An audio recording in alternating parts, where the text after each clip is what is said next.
भीम के पुत्र घटोत्कच की कहानी सुनकर आपका दिल दहल जाएगा। एक ऐसा योद्धा जिसकी शक्ति इतनी भयानक थी कि महान कर्ण को भी अपना सबसे शक्तिशाली अस्त्र इंद्रास्त्र का इस्तेमाल करना पड़ा था। आज हम जानेंगे उस महाकाव्यिक युद्ध की कहानी जिसने महाभारत के पूरे इतिहास को बदल दिया। घटोत्कच का जन्म ही एक अनोखी कहानी है। जब पांडव वनवास में थे तो भीम की मुलाकात राक्षसी हिडिंबा से हुई। पहले तो भीम ने हिडिंबा के भाई हिडिंब राक्षस को मार डाला, लेकिन बाद में हिडिंबा के प्रेम में पड़ गए। इस मिलन से जो संतान हुई वो था घटोत्कच, आधा मानव आधा राक्षस। लेकिन ये मिश्रण उसे कमजोर नहीं बल्कि अविश्वसनीय रूप से शक्तिशाली बनाता था। घटोत्कच में अपने पिता भीम की अपार शारीरिक शक्ति थी और माता हिडिंबा की जादुई शक्तियां। वो अपना रूप बदल सकता था, हवा में उड़ सकता था और रात के समय उसकी शक्ति दोगुनी हो जाती थी। उसके पास माया का ऐसा ज्ञान था कि वो पूरी सेना को भ्रम में डाल सकता था। जब कुरुक्षेत्र का युद्ध शुरू हुआ तो घटोत्कच ने पांडवों की तरफ से लड़ने का फैसला किया। कुरुक्षेत्र की रणभूमि में घटोत्कच का प्रवेश किसी तूफान की तरह था। उसने कौरव सेना में ऐसी तबाही मचाई कि दुर्योधन की नींद उड़ गई। घटोत्कच रात के समय और भी खतरनाक हो जाता था।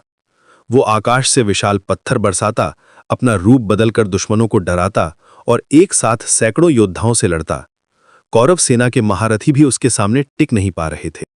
दुर्योधन की चिंता बढ़ती जा रही थी। उसे समझ आ गया था कि अगर घटोत्कच को नहीं रोका गया तो वो अकेले ही पूरी कौरव सेना को खत्म कर देगा।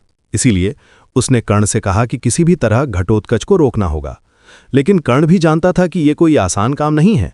घटोत्कच की माया और शक्ति के सामने सामान्य अस्त्र शस्त्र बेकार थे।